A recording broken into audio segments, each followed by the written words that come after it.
Crafters, thank you so much for joining me today for the October Karen Burniston Design Team Challenge. Happy fall, y'all!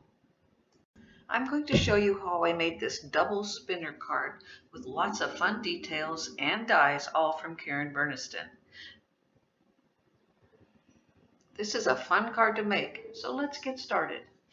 I cut my card base 5 inches by 11 inches with a crease in the center and a hole in the center of the front. I used the circle crosshatch die set to create the hole for the front. We are going to need 2 spinner mechanisms from the spinner square pop-up set. This one is exactly as Karen shows it in her instruction video, which is linked below. I've even marked the crease lines and the glue spots.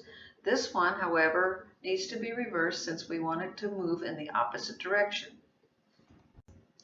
Okay, I have my spinners ready to go. If you've already mastered this mechanism, this won't be hard for you to reverse. Right now I'm going to give them a little test to see that they work correctly.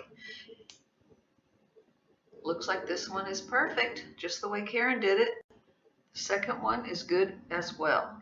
But since I want them to open to the outsides of the card, I'm going to switch positions. This is a top folding card, but in order for you to see it more easily, I'm going to work from the side.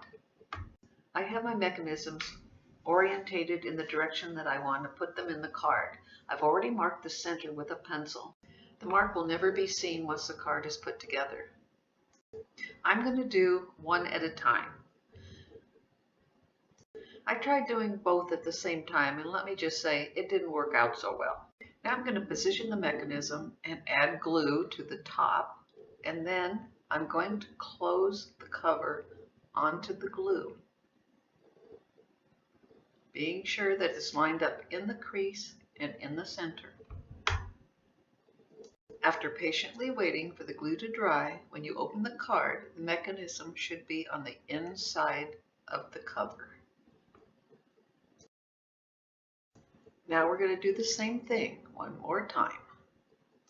When you put the glue on the tab, if you notice that they are different sizes, that's perfectly okay. That's the way it's supposed to be.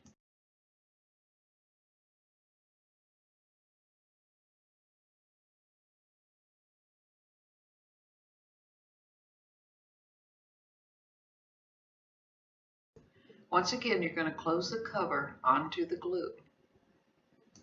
I like to put a clip on mine. That way I don't have to hold it down while I'm waiting for the glue to dry, and I don't get anxious to open it. When the glue is dried, remove the clip, open the card. Both mechanisms should be glued to the inside of the front cover.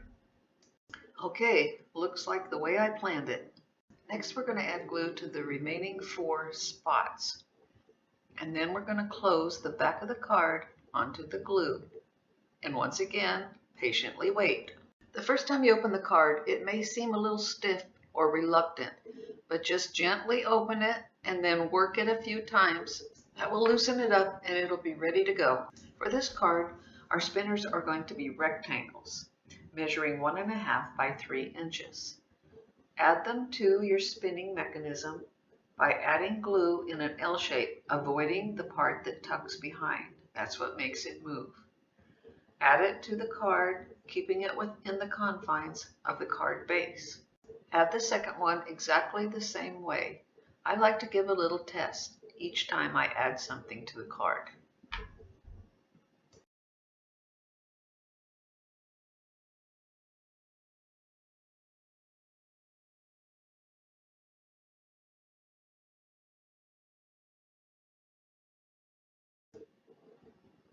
Perfect.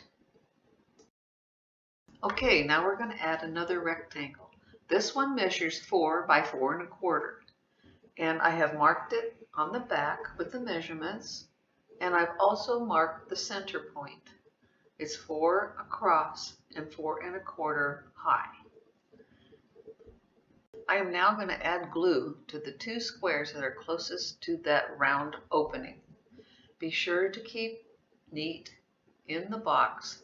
Any stray glue is going to cause problems when you open and close your card. Okay, now we're going to add that rectangle to the glue. So the back will be on the glue and the printed side of your paper will be next to your cover. Once you have it positioned in the center, go ahead and close the cover, giving everything a nice press. Once again, we need to wait for glue to dry, so let's clip it. While we're waiting for that, let's work on the front element of our card. Here I've nested the second largest crosshatch circle along with the coordinating circle to create a ring.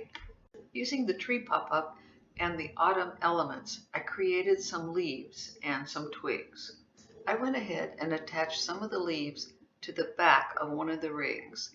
I've done this ahead of time, so it's easy for me to attach to my card. It looks like this. I've also gone ahead and created some other elements that I want to use on my card. I love this little squirrel from the Woodland Animals die set. I put a little clip under his arms so I could put him on the pumpkin. Then I added a drop of glue to the back so he would stay attached.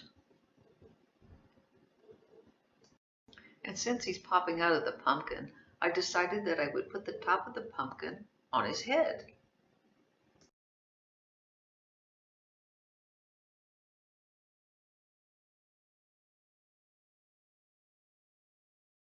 Now how cute is that? Now I'm going to put the ring with the leaves on the front of the card that I prepared earlier. I'm going to put glue all around the edges, but not so it gets in the opening. I don't want it to stick the card together. Now you can see how important it is to use the same die from the crosshatch circles. That way it fits together perfectly. I'm going to add my happy fall, arrange it the way I like it, and then I'll glue it down. Since the front of this card has an opening, the words will be glued down to the panel on the inside of the card. This way it will show from front and from inside. I've done a little speed up here where I'm adding all the leaves on the rest of the wreath, and I've cut the top of one of the trees to make some little twigs. I cut the leaves from vellum because I always think that autumn leaves have a transparent quality, and the vellum gives it that. I took white vellum and colored it with oxide inks in various fall colors. There really is no right or wrong way to do this. It's all a matter of what you prefer.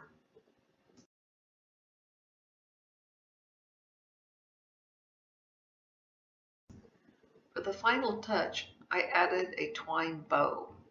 I took a double length of twine, tied it in a bow, and added it onto the wreath.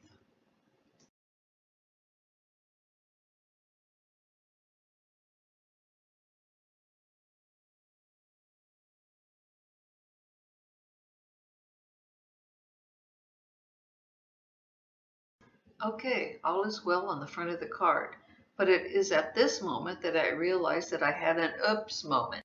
I should have decorated that big inside panel before I did the front so you could see what I was doing, but I decided to forge ahead anyway, do the best I could on the camera, and then show you each step along the way. Here I've added a hillside with a little bit of grass.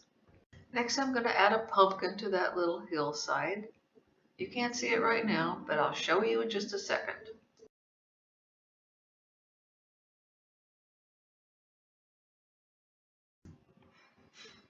There it is. Now I want to add my little squirrel friend. I have to do a little testing to make sure that he stays inside the card when it's closed. It looks like he's good, so I'm going to glue him down.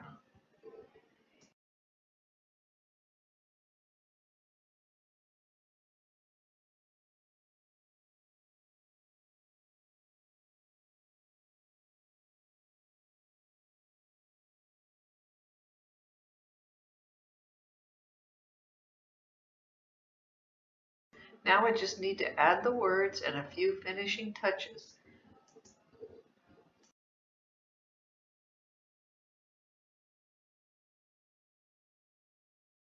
Right here I'm just adding a few little leaves and some acorns, or as my friend from Missouri would say, acorns.